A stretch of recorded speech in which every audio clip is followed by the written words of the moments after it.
Ayan guys, sagutin natin yung tanong ni Ma'am Karen. How to turn on shop ads in TikTok. So, madali lang yan. Ito yung easy way para ma-turn on yung shop ads natin kay TikTok. So, yan. Turning on ng shop ads on TikTok is super easy. Just follow these steps. So, yan. Punta lang tayo sa atin pong profile kay TikTok. I-open lang po natin yan. Then, punta naman tayo sa ating TikTok Shop Creator Center. At pupunta naman tayo sa ating settings. Then, dun sa top, upper part niyan, meron tayo dyang tap the three lines at the top right corner.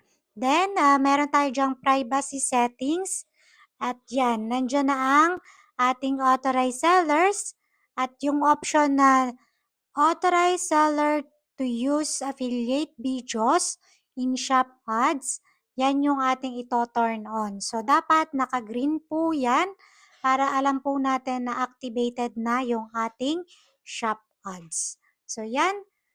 At sabi dyan, once you've done this, you can start earning extra commissions when seller use your videos for ads. So yan, happy earning to everyone. Thank you.